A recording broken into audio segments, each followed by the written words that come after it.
ఎసుగా పెరిగిపోతున్న crime rate కు సంబంధించి రాష్ట్రంలో మనకి మరింత సమాచారం అందించడానికి కరీంనగర్ నుంచి మా ప్రతినిధి వేణు లైవ్ లో అందుబాటులో ఉన్నారు. అదేవిధంగా నిజామాబాద్ నుంచి రవీందర్ లైవ్ లో అందుబాటులో ఉన్నారు. ముందుగా ఒకసారి వేణుతో మాట్లాడదాం.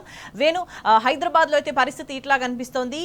క్రైమ్ విచ్చలవిడిగా పెరిగిపోయింది. అంటే పోలీసు వ్యవస్థ నిర్వహణకు సంబంధించి కావచ్చు, పోలీసుల వైఖరికి సంబంధించి కావచ్చు, ఒక లా అండ్ ఆర్డర్ సిస్టమ్ కి సంబంధించి కావచ్చు, నిజంగా ఒక ప్రమాదకరమైన వాతావరణం అయితే చాలా క్లియర్ గా కనిపిస్తుంది. అంటే జిల్లాలో సిచ్యువేషన్ ఎట్లా ఉంది? ఈ సంవత్సర కాలంలో ఎటువంటి మార్పు కనిపిస్తుంది? పోలీసులని ఎంత మేరకు ప్రజలు నమ్మే పరిస్థితి కనిపిస్తుంది ఇప్పుడు?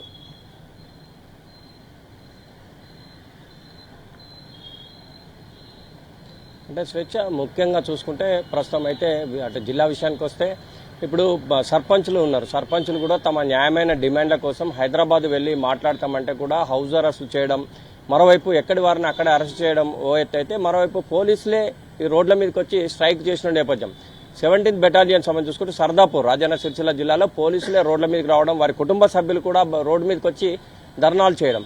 అంటే ఎవరైతే ఈ లా అండ్ ఆర్డర్ని చూడాలనో దానికి సంబంధించినటువంటి ఇంకొక బ్యాచ్, అంటే ఈ పోలీసు సంబంధించిన వాళ్ళు వాళ్ళ కుటుంబ సభ్యులు కూడా తమ వారిని వివిధ రకాలుగా పనులు చేయిస్తున్నారు. అర్హత తగ్గట్టు కాకుండా అంటే చాలా ఘోరమైనటువంటి పనులు చేపిస్తూ, అంటే తమకు సంబంధించినటువంటి అంటే పిల్లలు కానీ చదువుల విషయంలో కానీ తమ కుటుంబ సభ్యులను కోల్పోతున్నామని చెప్పి వారి భర్తలు కూడా పెద్ద ఎత్తున రోడ్డు మీదకి రావడం, అంటే పోలీసులు స్వయంగా రోడ్డు మీదకి వచ్చి ధర్నాలు చేయడం. ఇంకోవైపు చూసుకుంటే ఇటు సుల్తానాబాద్లో 8 సంవత్సరాల అమ్మాయిని అంటే రాత్రిపూట కిడ్నాప్ చేసి మరి అత్యాచారం చేయడం. అంటే ఈ అన్నిటి కూడా కారణం ముఖ్యంగా చూసుకుంటే క్యాజువల్గా అయితే మత్తు పదార్థాల విషయానికి వస్తే గ్రామీణ ప్రాంతాల్లో అయితే దీని అయితే విచ్చలవిడిగా ఉన్నటువంటి నేపథ్యం.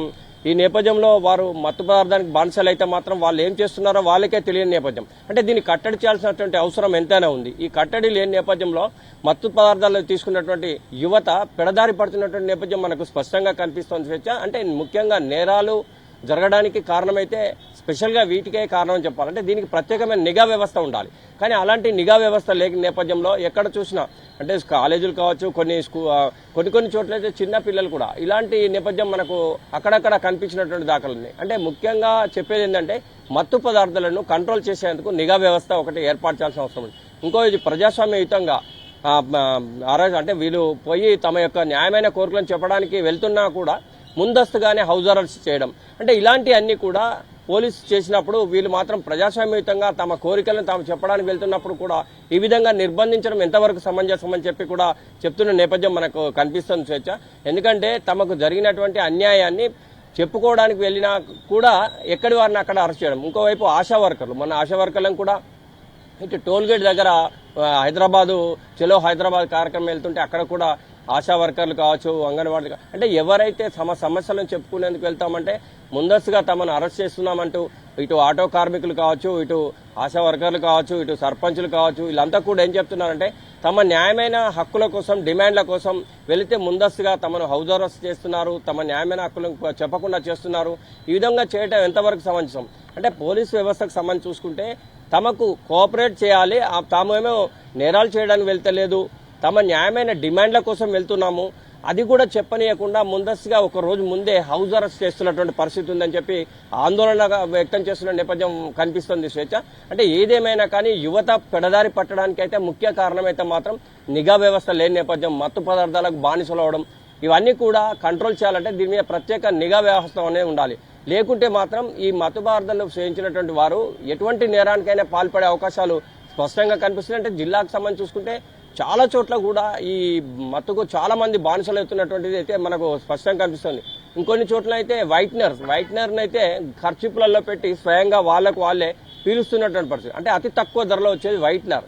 ఇది ఖర్చుపులో వేసుకొని ఈ వైట్నర్ను కనుక ముక్కులో పెట్టుకొని స్మెల్ చేస్తే వాడికి మత్తు వస్తుంది. ఆ తర్వాత వాడు ఏం చేస్తాడో వాడికే తెలియదు. అంటే ఇలాంటి చిన్న వాటి మీద కూడా ఆధారపడి కొంతమంది నేర ప్రవృత్తికి పాల్పడే అవకాశాలు కనిపిస్తున్నాయి. కనుక దీని మీద కంట్రోలింగ్ అనేది తప్పిందని చెప్పాలి. అంటే ఈ నేపథ్యంలో ప్రత్యేక నిఘా వ్యవస్థ చేయాల్సిన అవసరం అయితే ఎంతైనా ఉంది. లేకుంటే మాత్రం ఇది పెడదారి పట్టి ఇంకా రాబోయే రోజుల్లో ఇంకా పెద్ద ఎత్తున నేర ప్రవృత్తి కలిగే అవకాశం ఉంటుంది, నేరాలు చేసే అవకాశం ఉంటుంది. ఇవన్నీ తగ్గాలంటే మాత్రం దీని మీద ప్రత్యేక నిఘా వ్యవస్థ అయితే ఉండాల్సిన అవసరం ఎంతైనా ఉందని చెప్పొచ్చు స్వేచ్ఛ. అయితే వేణు, పోలీసుల వ్యవహార శైలిలో మార్పు కూడా క్రైమ్ రేట్ పెరగడానికి కారణంగా భావించాల్సిన అవసరం కనిపిస్తుందా?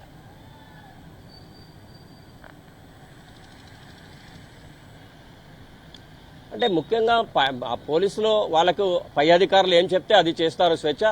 వాళ్ళకి అధికారులు ఈరోజు వీళ్ళను హైదరాబాద్ వెళ్లకుండా కట్టడి చేయాలంటే ఆటోమేటిక్లీ పైన వాళ్ళ సార్ ఏం చెప్తే వీళ్ళు అదే చేసే అవకాశం ఉంటుంది. అంటే స్పెషల్గా వీళ్ళకంటూ కొన్ని అంటే ప్రత్యేకంగా ఏమైతే ఉండే, ఎందుకంటే అధికారులు చెప్పిన దాని ప్రకారంగా ఫాలో అప్ కావాల్సి వస్తుంది. ఈ నేపథ్యంలో పై అధికారుల ద్వారా మాత్రమే తాము చేస్తున్నామని చెప్పి పోలీసులు కూడా చెప్తున్న నేపథ్యం మనకు కనిపిస్తోంది. ఏంటంటే పై అధికారులు మీరు ముందస్తుగానే ఎవరిని కూడా ఎక్కడికి అంటే చలో హైదరాబాద్ పిలిపించినా ఇటు ఆటో కార్మికులు కావచ్చు, సర్పంచులు కావచ్చు, ఎవరిచ్చినా కానీ ముందస్తుగా పోలీసులు వాళ్ళ ఇండ్లకి వెళ్ళి ముందస్తుగానే వాళ్ళు ఎవరెవరైతే ఉన్నారో వాళ్ళ లీడర్స్ కావచ్చు, దానికి సంబంధించినటువంటి యాక్టివిటీస్ బాగా పాల్గొనే వాళ్ళు కావచ్చు, వాళ్ళ ఇళ్లకి వెళ్ళి అటెండెన్స్ చేసుకోవడమా, లేకపోతే తప్పనిసరిగా పోలీస్ స్టేషన్ తీసుకెళ్లడమా, లేకపోతే తెల్లారుజామున 12-1 గంటల ప్రాంతంలో అరెస్ట్ చేయడమా, ఇలాంటి కార్యక్రమాలు చేస్తున్న నేపథ్యం కనిపిస్తుంది. అంటే ముఖ్యంగా వాళ్ళు కూడా పై అధికారుల చెప్పిన నేపథ్యంలోనే వాళ్ళ కార్యక్రమాలు చేస్తున్నట్టుగా చెప్తున్న పరిస్థితి అయితే మనకు కనిపిస్తుంది. అంటే ఏదేమైనా కానీ ముఖ్యంగా పోలీసుకు సంబంధించి చూసుకుంటే వారికి ఎవరైతే వారి అధికారులు ఏం చెప్తారో అది మాత్రమే చేయగలుగుతారు. కానీ ప్రత్యేకంగా వారికంటే ఏమో అధికారాలు అయితే మనకేం స్పష్టంగా కనిపిస్తలేదు అని చెప్పొచ్చు స్వేచ్ఛ. ఎందుకంటే ముఖ్యంగా ఒక కింది స్థాయి నుంచి పెద్ద స్థాయి వరకు అధికారి పై స్థాయి నుంచి ఏది చెప్పినా కూడా దాన్ని ఫాలో అవుతూ ఉంటారు. దానిలో భాగమే ఇదని చెప్పి సర్పంచులు కానీ వివిధ రకాల ఆందోళనకు దిగినటువంటి ఆటో కార్మికులు కానీ చెప్తున్న నేపథ్యం అయితే కనిపిస్తుంది స్వేచ్ఛ. రవీందర్ తో మాట్లాడదాం. రవీందర్, నిజంగా రాష్ట్రంలో క్రైమ్ రేట్ విపరీతంగా పెరిగిపోతుంది. అయితే ముందులాగా పోలీస్ వ్యవస్థ అనేది ఒక పోలీస్ వ్యవస్థ లాగా పనిచేయకుండా పోలీసులు కూడా రాజకీయాలు మాట్లాడుతున్న సందర్భం, పోలీసులు కూడా రాజకీయ పరిణామ అంశాల్లో ఇన్వాల్వ్ అవుతున్న సందర్భంగానే ఒక అన్సర్టానిటీ పెరిగిందని భావించాల్సిన అవసరం కనిపిస్తుందా?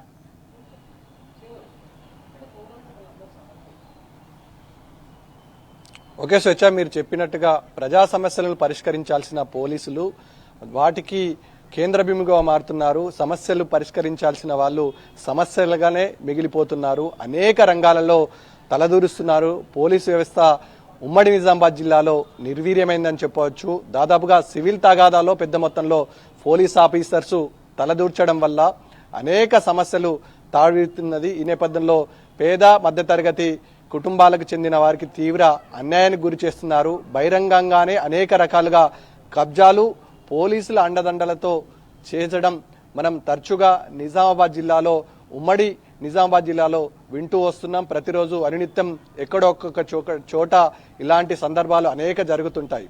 అదే ఆఫీసర్సు గత 5 సంవత్సరాల నుంచి పనిచేస్తున్నటువంటి ఆఫీసర్లు 10 సంవత్సరాల నుంచి పనిచేస్తున్న ఆఫీసర్సు కానీ ఏడాది కాలంగా వారి ప్రవర్తనలో విచిత్రమైన మార్పులు వచ్చాయి. ఈ గౌరవించి మాట్లాడాల్సిన పోలీసులే ఇప్పుడు బూతు పురాణం అందుకొని బెదిరింపులు దిగుతున్నారు, ఆగ్రహం వ్యక్తం చేస్తున్నారు. ముఖ్యంగా బోధన్ మండలం రెంజల్ టానల్లో లాకప్ డెత్ జరిగింది. ఉమ్మడి నిజామాబాద్ జిల్లాలో ఎక్కడొక చోట ప్రతిరోజు మర్డర్స్ అవుతున్నాయి. మళ్ళీ గ్యాంగులు పునరావృతమవుతున్నాయి. అనేక రంగాలలో పోలీసులు ప్రత్యక్షంగా పరోక్షంగా ఏసీబీలకు పట్టుబడుతున్నారంటే వ్యవస్థ ఎంత నిర్వీర్యమైందో 10 సంవత్సరాలు స్పష్టంగా కనబడుతుంది.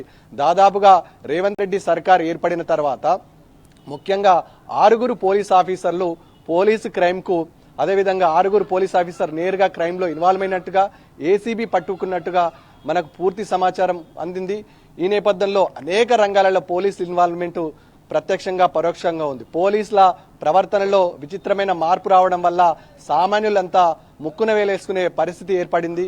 అనేక రంగాలలో పోలీసులు వ్యవహరిస్తున్న తీరు పట్ల ప్రజలు నిక్షిప్తంగా గమనిస్తున్నారు.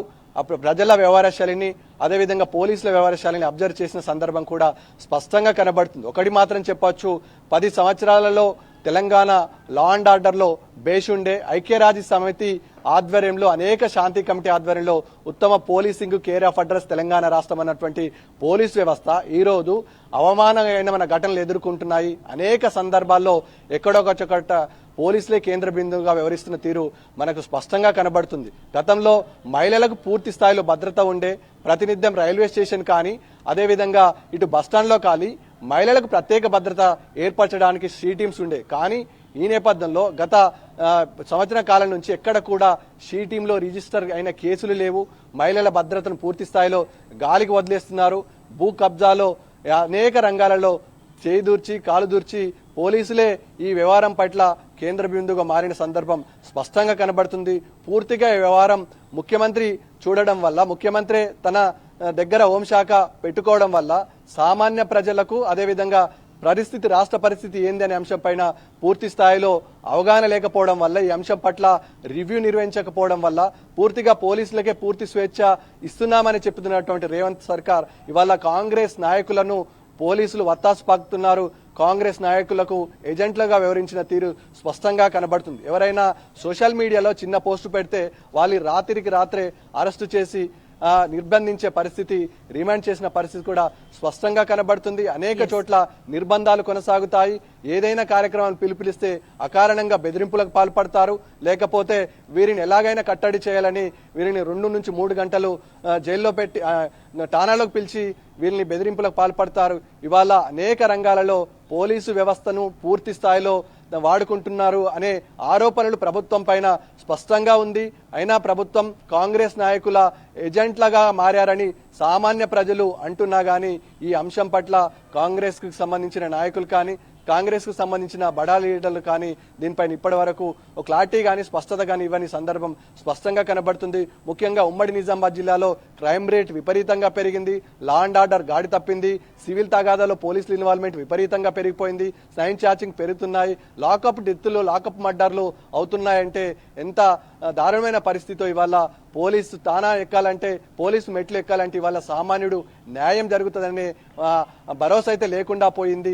సామాన్యుడికి ఇబ్బంది కలిగించే సిచ్యువేషన్ ప్రతి పోలీస్ స్టేషన్లో ఎదుర్కొంటున్నారు. స్పష్టంగా చెప్తున్నారు. గతంతో కంపారిజన్ చేసుకుంటే పోలీసుల ప్రవర్తనలో విచిత్రమైన మార్పు వచ్చింది. ప్రజలకు న్యాయం గతంలో జరుగుతుండే, ఇప్పుడు న్యాయం జరగక బెదిరింపులకు పాల్పడుతున్నారు. ఆవేదన వ్యక్తం చేస్తున్నారు, ఆగ్రహం వ్యక్తం చేస్తున్నారు. అదే ఆఫీసర్స్, అదే ఎస్పీలు, అదే డిఎస్పీలు కొనసాగినా గానీ 2 పర్యాయాలుగా ఉన్నటువంటి వ్యక్తుల పనితీరు ఇప్పుడు అబ్జర్వ్ చేస్తే దాదాపుగా తారతమ్యంగా కనబడుతుందని చెప్తారు. ముఖ్యంగా ఉమ్మడి నిజామాబాద్ జిల్లాలో ఇప్పటి వరకు పోలీసుకు సంబంధించిన కమిషనర్ ను ప్రభుత్వం ఏర్పాటు చేయలేదే. కామారెడ్డి జిల్లాకు సంబంధించిన ఎస్పీ మాత్రమే నిజామాబాద్ జిల్లా కమిషనర్ గా గత 2 నెలలుగా కొనసాగుతుంది. అంటే లా అండ్ ఆర్డర్ ఏ స్థాయిలో గాడి తప్పిందో ప్రత్యక్ష ఉదాహరణనే మనం స్పష్టంగా కనబడవచ్చు. ఈ నేపథ్యంలో మహానగరంగా ఉన్నటువంటి ఈ నిజామాబాద్ నగరాన్ని గాలికి వదిలేసినట్టుగా స్పష్టంగా కనబడుతున్న పరిస్థితి కనబడుతుంది. స్వేచ్ఛ రైట్ రవీంద్ర, ఒకసారి వేణుతో మాట్లాడదాం. వేణు, నిజంగా అంటే కొంతమంది పోలీసులు అయితే రాజకీయ ఉద్దేశాలు ఆపాదించుకొని ప్రజలు ఇబ్బంది పెడుతున్న సందర్భాలు కనిపిస్తుంటాయి. ఇంకొక వైపు సమస్యల్లో కొట్టుమిట్టాడుతున్న పోలీసులు కూడా ఉన్నారు. అంటే వాళ్ళకు కూడా సమస్యలు వచ్చి అనేక సార్లు రోడ్ల మీదకి వచ్చి వాళ్ళ కుటుంబాలు కూడా ఆందోళనలు చేస్తున్న సందర్భాలు, ఉదంతాలు చూస్తున్నాం. ఇదొక ఎత్తు అయితే, మరోవైపు రోజువారీ పనులు చేసుకోలేక పోలీసు వ్యవస్థ నిర్వహణకు సంబంధించి గతంలో ఉన్నంత ఫ్లెక్సిబిలిటీ లేకపోవడం, అన్ని విధాలుగా కూడా సౌకర్యాల విషయం కావచ్చు, వాళ్ళకి చెల్లించాల్సిన అంశాలకు సంబంధించి కావచ్చు, ఇబ్బంది పడుతున్న సిచ్యువేషన్ కనిపిస్తుంది. అంటే ఇవన్నీ కలిపి, అంటే ఒకవైపు నెగటివ్, ఇంకొక వైపు కనీసం వాళ్ళ పనులు వాళ్ళు కూడా చేసుకోలేని పరిస్థితుల్లో పోలీసులు ఒక వ్యవస్థని నడిపించే విషయంలో కాన్సన్ట్రేట్ చేయలేకపోవడానికి ప్రధాన కారణంగా భావించాలా?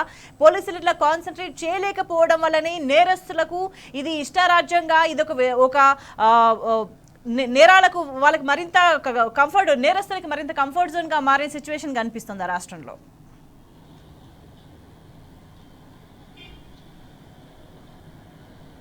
అంటే యాక్చువల్లీ అయితే పోలీసులకు సంబంధించి చూసుకుంటే ప్రతిరోజు కూడా ఈరోజు కలెక్టరేట్ల ముందు పెద్ద ఎత్తున ధర్నాలు జరుగుతున్నట్టు నేపథ్యం. అంటే ఇటు ఒకవైపు విద్యార్థులు కావచ్చు, అంటే రకరకాల సమస్యలతో చేస్తున్నట్టు. అంటే పోలీస్ వ్యవస్థ కూడా కామన్గా అయితే 8 అవర్స్, 10 అవర్స్, 12 అవర్స్ కంటే ఎక్కువ ఎవరు కూడా పనిచేయలేరు. పోలీసులు కూడా దేవుళ్ళు కాదు. వాళ్ళకు కూడా సరైనటువంటి అది లేని నేపథ్యం ఒకటైతే, ముఖ్యంగా రాష్ట్రం సంబంధించి చూసుకుంటే సమస్యలు బాగా ఉన్నాయి. ప్రతి సమస్య కోసం కూడా ప్రతి ఒక్కరు కూడా పోరాడుతున్న నేపథ్యం కనిపిస్తుంది. ఈ నేపథ్యంలో పోలీసులు 24 గంటలు కూడా ఈ సమస్యల వలయంలో కొట్టుమిట్టాడుతున్న నేపథ్యంలో వారు కూడా ఇరిటేషన్ ఫీల్ అవుతున్న నేపథ్యం మనకు కనిపిస్తుంది. ఈ నేపథ్యం ఒకటైతే, మరోవైపు పోలీస్ స్టేషన్లకు ఇదివరకు గత సర్కార్లో ఉన్నప్పుడు 75,000 నెలకు పోలీస్ స్టేషన్కు, అంటే ఖర్చులకు, అంటే దానికి సంబంధించినటువంటి పెన్నులు కావచ్చు, పేపర్స్ కావచ్చు, ఇట్లాంటి సంబంధించిన ప్రభుత్వమే అని చేసేది. ఇంకోవైపు చూసుకుంటే కూడా వారికి సంబంధించిన వాహనాలు కూడా, అంటే మంచి వాహనాలు ఇవ్వడము, మరియు యాక్టివ్గా పనిచేయడం కోసం వారికి సరైనటువంటి ఫెసిలిటీస్ కల్పించడము, అన్ని మౌలిక వసతులు కల్పించడమే కాదు సత్వర న్యాయం చేసేందుకు కూడా, ఇది ముఖ్యంగా ఆడపిల్లలు సైతం కూడా ధైర్యంగా బయటికి వెళ్లి వచ్చే విధంగా షీ టీమ్స్ ఏర్పాటు చేయడం. షీ టీమ్స్ అయితే మాత్రం చాలా సక్సెస్ఫుల్ నడిచినాయని చెప్పొచ్చు స్వేచ్ఛ. మరోవైపు చూసుకుంటే ఇలాంటి కార్యక్రమాలు ఎన్నో చేసిన నేపథ్యం ఒకటైతే ముఖ్యంగా ఈ వీరికి సంబంధించిన ప్రెస్టేషన్ అంటే ఈ వర్క్ లోడ్ ఎక్కువైన నేపథ్యంలో కూడా పోలీస్ వ్యవస్థ కూడా కొద్దిగా ఇరిటేషన్ ఫీల్ అయినప్పుడు ఈ విధమైనటువంటి కార్యక్రమాలు జరుగుతున్నాయని చెప్పొచ్చు స్వేచ్ఛ. రైట్ వేణు, ఏదేమైనా కూడా పోలీసు వ్యవస్థకి రాజకీయ ఉద్దేశాలు ఆపాదించకుండా పోలీసు వ్యవస్థ కేవలం పోలీసు వ్యవస్థ లాగానే ప్రజలకు ఒక న్యూట్రల్ గా పనిచేయాల్సిన అవసరం ఎంతైనా కనిపిస్తుంది. కానీ దానికి అనుకూలమైన వాతావరణం కల్పించాల్సిన బాధ్యత అల్టిమేట్ గా హోంమంత్రిగా ఉన్న ముఖ్యమంత్రి మీదకే వస్తుందనేది చాలా క్లియర్ గా అర్థమవుతుంది.